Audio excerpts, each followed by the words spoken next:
এনসিএইচপি কি এনসিএইচপি মূলত হচ্ছে national commission for allied health care professionals act. এটা 2021 সালে ইমপ্লিমেন্টেড হয়েছিল, পার্লামেন্টে পাস হয়েছিল, রাষ্ট্রপতি সাইন পাস ওই সময় হয়, কিন্তু ইমপ্লিমেন্ট হয়নি এতদিন, কারণ এরা রেগুলেশন ক্যারিকুলাম এসব বানাতে সময় লেগেছিল। তারপর একটা এই বছর থেকে মানে 26-27 সেশন থেকে একেবারেই একটা চালু হয়েছে, এবং যতগুলো ইনস্টিটিউট বা যারা এই সেশনে 26-27 সেশনে এই কোর্সগুলো করাচ্ছে এনসিএইচপি আন্ডারে, মানে এই যে প্যারামেডিক্যাল কোর্স যারা করাচ্ছে, এখন আর প্যারামেডিক্যাল শব্দটা তো নেই, এখন এটার নতুন নাম হচ্ছে AHP, allied health care professional. মানে তোমরা যারা আগে প্যারামেডিক্যাল যাদেরকে বলা হতো তাদেরকে এখন বলা হচ্ছে AHP, allied health care professional. তো এটার একটা কাউন্সিল হচ্ছে সেন্ট্রাল কাউন্সিল।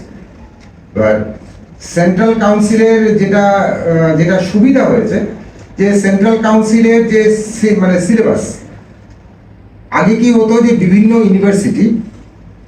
ইউনিভার্সিটি কি করতো, বা বিভিন্ন ইনস্টিটিউট বা অনেক কাউন্সিল অনেক কিছু ছিল এতদিন পর্যন্ত। তারা কি করতো, তারা তাদের মতো করে ওদের মতো ইউনিফর্ম সিলেবাস ছিল।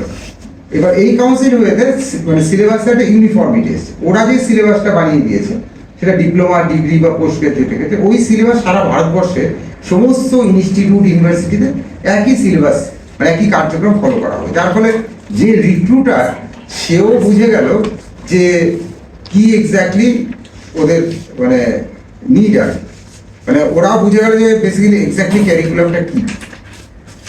তো এই ক্যারিকুলামটা থাকাতে রিক্রুটারদের যেমন নিতে সুবিধা হবে, সেক্ষেত্রে তোমাদেরও চাকরি পেতে সুবিধা হবে।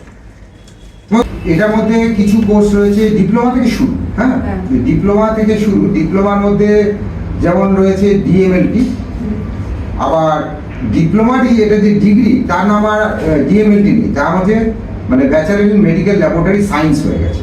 ডিপ্লোমাটা ডিএমএলটি রয়ে গেছে, ডিপ্লোমা মেডিকেল ল্যাবরেটরি টেকনোলজি, কিন্তু ডিগ্রির ক্ষেত্রে এটা হয়ে গেছে bachelor in medical laboratory science.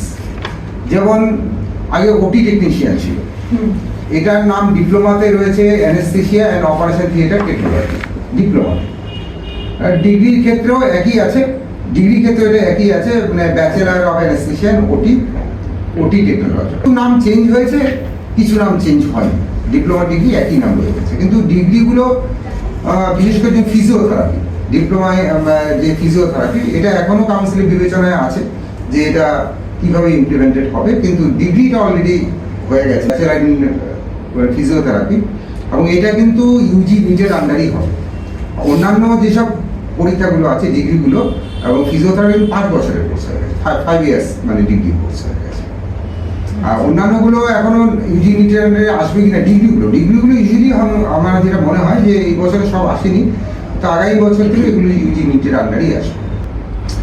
Degree ক্ষেত্রে হচ্ছে মিনিমাম হচ্ছে 4 বছর, 3 থেকে 4 বছর, এবং সেক্ষেত্রে আওয়ার্সটাও মোটামুটি ডাউন, ঠিক আছে, এবং 6 মাস ইন্টার্নশিপ ম্যান্ডেটরি, দুটোর ক্ষেত্রে, সমস্ত কোর্সের ক্ষেত্রেই তাই। যে কোর্সগুলো করছে এদের ভবিষ্যৎ কি? ভবিষ্যৎ বলতে দেখো, এখানে যেহেতু পুরোটাই চাকরি মুখে এবং অ্যালাইড হেলথ কেয়ার প্রফেশনালের ডিমান্ড প্রচুর, মানে এখানে বলতে গেলে প্রতিদিনই একটা করে ওয়েস্ট বেঙ্গল করে সারা ভারতবর্ষ জুড়েই কি হচ্ছে, হেলথ কেয়ার ইন্ডাস্ট্রিতে প্রচুর ইনভেস্টমেন্ট আসছে, এবং এখানে ইভেন রিলায়েন্স, টাটা, ইভেন মানে আম্বানিরাও এখানে, আদানি গ্রুপ এখানে সব ইনভেস্টমেন্ট করছে, তোমরা জানো পেপার থেকে।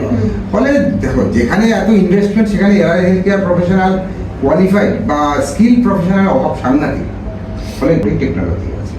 ডিগ্রির ক্ষেত্রে ল্যাটেরাইট যে এন্ট্রিটা আছে সেটা কি লাগবে নাকি নিটও? ডিগ্রির ক্ষেত্রে তো মানে দেখো ডিপ্লোমার ক্ষেত্রে ল্যাটারাল এন্ট্রি যেটা রয়েছে, যদি তুমি ডিগ্রি করতে চাও তাহলে ডিপ্লোমা করে অ্যাজ পার বর্তমান অবধি যা এনএসএইচপি যা রুল রেগুলেশন আছে তাতে করে কোনো মানে ল্যাটারাল এন্ট্রির ক্ষেত্রে নিট লাগছে না। ডাইরেক্ট ডিপ্লোমা থাকলে তোমরা 2 বছর প্লাস 6 মাসের এই পুরো কোর্সটা থাকলে তোমরা সেকেন্ড ইয়ারে 3rd সেমিস্টারে ভর্তি হতে পারো, তার জন্য কোনো নিট এক্সাম দিতে হবে না। তো ন্যাচারালি যেরকম অন্যান্য কিছুতে প্র্যাকটিস করতে গেলে কাউন্সিল রেজিস্ট্রেশন ইজ ম্যান্ডেটরি। অন্যান্য তুমি যদি উকিল হতে চাও তাহলে তোমাকে বার কাউন্সিল রেজিস্ট্রেশন নিতে হবে, তুমি যদি ডাক্তার হতে চাও তোমাকে মেডিকেল কাউন্সিল রেজিস্ট্রেশন নিতে হবে। সেরকমভাবে তোমার প্যারামেডিক্যাল প্রফেশন থাকতে গেলে, মানে এখন অ্যালাইড হেলথ কেয়ার প্রফেশনাল তুমি হতে গেলে তোমাকে অবশ্যই এই যে আমাদের এনএসিএইচপি আছে তার থেকে তোমাকে রেজিস্ট্রেশন নিতে হবে। ওরা রেজিস্ট্রেশন অবশ্যই এই সকাল থেকে চালু হলো, ওরা অবশ্যই সবাইকে রেজিস্ট্রেশন দেবে। এই যে ওরা রেজিস্ট্রেশনটা দেবে সেটা কিন্তু ন্যাশনাল এবং ইন্টারন্যাশনাল স্তরে পুরোটাই সব জায়গায় কিন্তু এটা চলবে। মানে যেটা নিয়ে একটা প্রশ্ন আছে, দেখো আগে যেটা ছিল বিভিন্ন ইউনিভার্সিটির ক্যারিকুলাম ভিন্ন ছিল, এখন ইউনিফর্ম ক্যারিকুলাম হয়েছে, ডিউরেশন ভিন্ন ছিল, ডিভিশন এক হয়ে গেছে। ক্যারিকুলামে যেটা 2000 ঘন্টা ট্রেনিং বা 2 বছরের কোর্স মিনিমাম ছিল, 6 মাস ইন্টার্নশিপ, এগুলো বিভিন্ন জায়গায় বিভিন্নভাবে হতো। কিন্তু এখন কিন্তু আর অ্যাজ পার এনসিএইচপি পোর্টাল করে যা বুঝতে পেরেছি, তাতে করে কিন্তু রেগুলেশনটা কিন্তু নির্দিষ্ট, অর্থাৎ সারা ভারতবর্ষে একই ক্যারিকুলামে ইউনিফর্ম ক্যারিকুলামে সব জায়গায় পড়ানো হবে। সেই ক্ষেত্রে যেরকম ছাত্রদের সেই ক্ষেত্রে সুবিধা হলো, যারা রিক্রুটার তাদের ক্ষেত্রে কিন্তু একই সুবিধা ওরা। 20 সালে আপনি বলছেন এটা লাগু হয়েছে, আমরা রেজিস্ট্রেশন পাবো? হ্যাঁ, তোমাদের জন্য এখনো কিছু জানাইনি, যেহেতু এখন পুরোপুরিভাবে জিনিসটা চালু হয়নি। তো যারা আগে পাস করে গেছে সেটা সব জায়গা থেকেই পাস করেছে, ইউনিভার্সিটি থেকেও পাস করেছে, স্টেট ফ্যাকাল্টি থেকেও পাস করেছে, সারা ভারতবর্ষে এরকম লাখ লাখ ছাত্র আছে। মানে আমরা এই কোর্সটা করার পর আমাদের একটা পরীক্ষা দিতে হবে, তবে আমরা রেজিস্ট্রেশন দেখো পাবো? তোমাদের নাম অলরেডি কিন্তু কাউন্সিল চালু রেখেছে। কাউন্সিলে যে মানে এনএসএইচপি পোর্টাল, সেখানে কিন্তু স্টুডেন্টস রেজিস্ট্রেশনের জায়গাটা আছে এবং ওরা কিন্তু নিচ্ছে রেজিস্ট্রেশন। তোমাদের নিশ্চয়ই দেখিয়েছে, স্টুডেন্টরা কিন্তু রেজিস্ট্রেশন করতে পারছে, সে যে সার্টিফিকেটই হোল্ডার হোক সে কিন্তু রেজিস্ট্রেশনটা করতে পারছে এবং আধার কার্ড লিঙ্ক করে এখানে ব্যবস্থাটা আছে। এবার রেজিস্ট্রেশন করতে পারছে, কিন্তু এখন রেজিস্ট্রেশন করতে পারার ওরা একটা সার্টিফিকেটও দিচ্ছে, এনরোলমেন্ট নাম্বার দিচ্ছে, কিন্তু ওরা পার্টিকুলার রেজিস্ট্রেশনটা দিচ্ছে না। এবার থেকেই নিয়েছে ইরেসপেক্টিভ অফ কাউন্সিল, ইউনিভার্সিটি বা ইনস্টিটিউট যারা করেছে।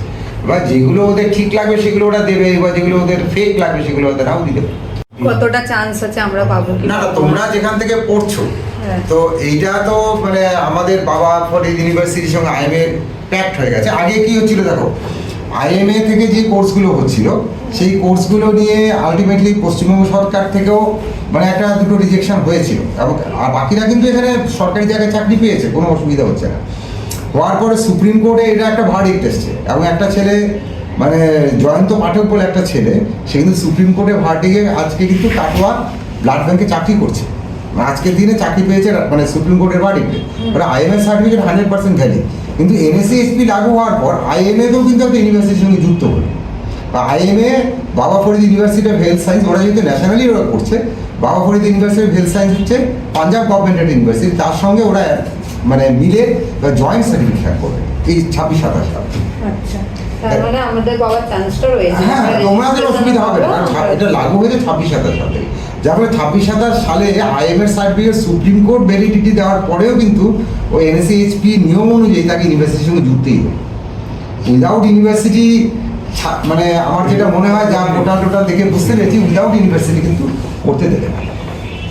এই চালু হলো 26-27 সাল থেকে, তার আগের ব্যাপারটা কিন্তু এটার মধ্যে আসছে না। আগের ব্যাপারটা নিশ্চয়ই কাউন্সিল কিভাবে দেবে না করবে ওরা ভাববে, ওটা এবার জানানো হবে। তারপরে আমাদের এখানে যেমন ফর্মালিটি, মানে তোমরা জিনিসটা আসলে বুঝতে পেরেছো যে অন্যান্য যেরকম কাউন্সিল হয় সেরকমভাবে আমাদের এই হেলথ কেয়ারের কোনো কাউন্সিল ছিল না।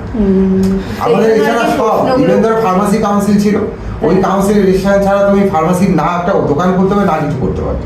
ফলে কাউন্সিল যেরকম ছিল না, এখন যেহেতু কাউন্সিল হলো ন্যাচারালি এবং কাউন্সিল ছাড়া হবে না। যেমন আমাদের হেলথে প্রায় সব কিছুরই কাউন্সিল আছে, ডাক্তারদের জন্য হোমিওপ্যাথি কাউন্সিল আছে, আয়ুর্বেদিক কাউন্সিল আছে, ইউনানি কাউন্সিল আছে, ডেন্টাল কাউন্সিল আছে, নার্সিং কাউন্সিল আছে। ঠিক আছে, এলাইড হেলথের কাউন্সিল ছিল না, প্যারামেডিক্যাল যারা ছিল এদেরকে প্যারামেডিক্যাল বলতে, প্যারামেডিক্যাল শব্দটা এলুপ করা হয়েছে, নাম দেওয়া হচ্ছে HP, allied health care professional. তার জন্য কাউন্সিলটা তৈরি হলো। ন্যাচারালি কাউন্সিল তৈরি হলে কাউন্সিলের নাম অধিভুক্ত থাকতেই হবে কাজ করতে গেলে।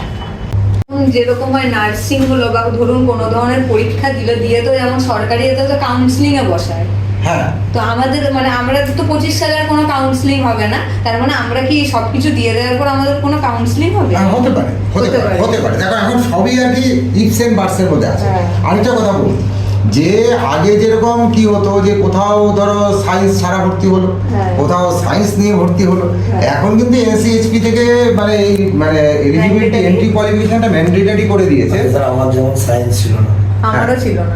না ছিল না, যেটা দেখো যেটা হয়ে গেছে, কিন্তু এখন থেকে 26-27 সাল থেকে যেরকম ডিএমএলটি বা diploma in anaesthesia operation theatre technology, diploma in radiology imaging technology, এইগুলো ক্ষেত্রে কিন্তু science with PCB, physics chemistry biology mandatory আছে, মানে ডিপ্লোমা ডিগ্রি দু ক্ষেত্রে, এটা ছাড়া ভর্তি হবেই না। আর ডিগ্রির ক্ষেত্রে তো ধরে না তোমাকে নিট ইউজি দিয়েই ঢুকতে হবে, তো ডিপ্লোমাতে নিট ইউজি বা এন্ট্রান্স এই মুহূর্তে নেই।